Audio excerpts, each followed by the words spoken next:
امام حسن مجتبی ہمارے دوسرے امام حسن علیہ السلام ہیں۔ آپ علیہ السلام کے والد گرامی حضرت امام علی علیہ السلام اور والدہ محترمہ بی بی فاطمۃ الزہرا سلام اللہ علیہا ہیں، جو کہ رسول اسلام حضرت محمد مصطفیٰ صلی اللہ علیہ وآلہ وسلم کی دختر نیک اختر تھیں۔ امام حسن علیہ السلام کا لقب المجتبی ہے، جس کے معنی ہے چنا ہوا۔ جب امام حسن علیہ السلام کی ولادت ہوئی تو آپ کے نانا حضرت صلی اللہ علیہ وآلہ وسلم نے آپ کا نام اللہ تبارک و تعالیٰ کے حکم سے حسن رکھا، اور آپ کے نانا ہی نے آپ کے دائیں کان میں اذان اور بائیں کان میں اقامت کہی۔ امام حسن علیہ السلام کی خصوصیات۔ امام حسن علیہ السلام نے اپنی زندگی کے بچپن کے چند سال اپنے نانا کی زیر تربیت گزارے۔ اس مختصر سے عرصے میں آپ نے اپنے نانا سے ذہانت، علم، بہادری، صبر و استقامت جیسی اعلیٰ خصوصیات حاصل کیں۔ امام حسن علیہ السلام کی نمایاں خصوصیات میں سے ایک خوبی آپ کی فصاحت تھی۔ آپ علیہ السلام کے نانا پورے عرب میں عربی زبان بولنے والوں میں سب سے زیادہ فصیح و بلیغ تھے، اور اسی طرح آپ کے والد گرامی حضرت علی علیہ السلام بھی فصاحت و بلاغت کی نہج پر تھے۔ امام حسن علیہ السلام کی عظمت۔ آپ علیہ السلام لوگوں کے دلوں پر اپنے کردار کی وجہ سے حکومت کرتے تھے، کیونکہ آپ کی شخصیت میں انبیاء الہی کی خصوصیات موجود تھیں۔ ایک روایت میں آیا ہے کہ حسن ابن علی علیہ السلام کے چہرے میں بادشاہوں کی عظمت اور انبیاء الہی کی خصوصیات ہیں۔ امام حسن علیہ السلام کی خلافت۔ 21 رمضان المبارک کو امام علی علیہ السلام کی شہادت کے بعد امام حسن مجتبی کا دور خلافت شروع ہوا، اور تمام مسلمانوں نے آپ کی بیعت کر لی۔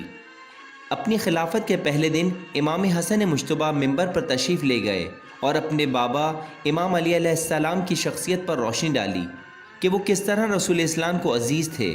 پھر آپ علیہ السلام نے لوگوں سے اپنا تعارف کرایا اور انہیں اسلام کی نظر میں اپنا مقام بتایا۔ حضرت سے اپنی نسبت یاد دلاتے ہوئے انہیں بتایا کہ کس طرح اللہ تبارک و تعالیٰ نے اہل بیت علیہم السلام کو دین اسلام کی تبلیغ کے لیے منتخب فرمایا، کیونکہ یہی وہ لوگ ہیں جو در حقیقت قرآن کریم کے اصل معارف سے بخوبی آگاہ ہیں۔ دوسری طرف دمشق میں ابو سفیان کا بیٹا معاویہ مسلمانوں میں شیطانی سازشوں کی وجہ سے حاکم بن بیٹھا۔ یہ معاویہ وہ شخص تھا جو امام علی علیہ السلام سے مستقل نبرد آزما رہا اور ان کے لیے مشکلات کھڑی کرتا رہا، اور اسی طرح معاویہ نے امام حسن علیہ السلام کے لیے بھی مشکلات پیدا کرنا شروع کر دیں، اور یوں ان حالات میں امام حسن علیہ السلام نے معاویہ اور اس کے ساتھیوں سے جنگ لڑنے کی تیاریاں شروع کر دیں۔ معاویہ نے امام حسن علیہ السلام کے ساتھیوں کو مال و دولت اور رشوت کے ذریعے اپنے ساتھ ملا لیا، اور ان لوگوں نے امام حسن کا ساتھ چھوڑنا شروع کر دیا۔ صرف امام علیہ السلام کے سچے شیعہ ان کے ساتھ تھے۔ امام حسن علیہ السلام سمجھ گئے تھے کہ وہ ان لوگوں پر بھروسہ نہیں کر سکتے سوائے اپنے سچے شیعوں کے، مگر وہ تعداد میں بہت کم تھے، جبکہ معاویہ رشوت اور مال و دولت کے ذریعے اور شیعوں کو قتل کر کے امام حسن علیہ السلام سے مطالبہ کر رہا تھا کہ وہ ایک صلح نامے پر دستخط کر دیں اور اس طرح ان کی حکومت کو تسلیم کر لیں۔ امام حسن علیہ السلام جانتے تھے کہ معاویہ ایک مکار شخص ہے، وہ صلح نامے کو فراموش کر دے گا اور اس پر عمل نہیں کرے گا، مگر آپ چاہتے تھے کہ لوگ یہ سب خود دیکھیں اور سمجھیں اور فیصلہ کریں کہ کون حق پر ہے اور کون باطل پر۔ اگرچہ کہ آپ جانتے تھے کہ آپ حق پر ہیں، لیکن آپ علیہ السلام نے لوگوں کو اپنا ساتھ دینے کے لیے مجبور نہیں کیا۔ امام حسن علیہ السلام اور معاویہ ابو سفیان کے درمیان صلح نامے کی چند شرائط یہ تھیں۔ نمبر 1، معاویہ قرآن و سنت کے مطابق حکومت کرے گا۔ نمبر 2، معاویہ امام حسن علیہ السلام کے شیعوں کو پریشان نہیں کرے گا۔ نمبر 3، معاویہ امام علی علیہ السلام کے متعلق برے الفاظ ادا نہیں کرے گا۔ نمبر 4، معاویہ اپنے بعد اپنے نائب کا انتخاب نہیں کرے گا۔ نمبر 5، امام حسن علیہ السلام معاویہ کو امیر المومنین نہیں کہیں گے۔ نمبر 6، معاویہ کے انتقال کے بعد حکومت امام حسن علیہ السلام کو منتقل ہو جائے گی، اور اگر آپ زندہ نہ رہے تو آپ علیہ السلام کے بھائی امام حسین علیہ السلام کو ملے گی۔ معاویہ نے تمام شرائط کو تسلیم کر لیا، مگر وقت گزرنے کے ساتھ ساتھ معاویہ نے صلح نامے کی تمام شرائط فراموش کر دیں۔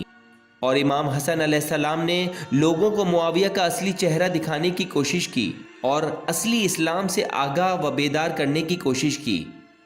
معاویہ ہمیشہ امام حسن علیہ السلام کو اپنے راستے سے ہٹانے کی فکر میں لگا رہتا اور بالآخر امام حسن علیہ السلام کی زوجہ کو امام کو زہر دے کر شہید کرنے پر آمادہ کر لیا، اور اس کام کے بدلے معاویہ نے وعدہ کیا کہ وہ انہیں مال و دولت دے گا اور اپنے بیٹے یزید سے ان کی شادی کر دے گا۔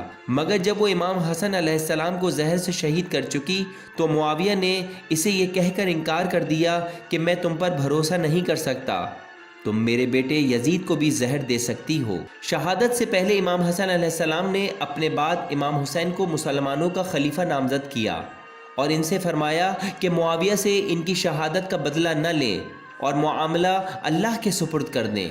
انہوں نے امام حسین علیہ السلام سے فرمایا کہ انہیں اپنے نانا آن حضرت صلی اللہ علیہ وآلہ وسلم کے پہلو میں دفن کیا جائے، مگر یہ بات اگر مسلمانوں کے درمیان جھگڑے کا باعث بنے تو انہیں جنت البقیع میں دفن کیا جائے۔ بعد شہادت امام حسن مجتبی علیہ السلام، امام حسین علیہ السلام نے آپ کی تجہیز و تکفین کی اور آپ کے جسد اطہر کو مرقد رسول کے پاس تدفین کے لیے لائے، مگر بنی امیہ غصے میں اٹھ کھڑی ہوئی اور اپنے نانا کے پہلو میں آپ کو دفن نہیں ہونے دیا، کیونکہ امام حسن علیہ السلام کی وصیت کے حکم کی وجہ سے امام حسین علیہ السلام ان سے مقابلہ نہیں کر سکتے تھے، اور انہوں نے امام حسن علیہ السلام کو مدینے میں جنت البقیع میں دفن کر دیا۔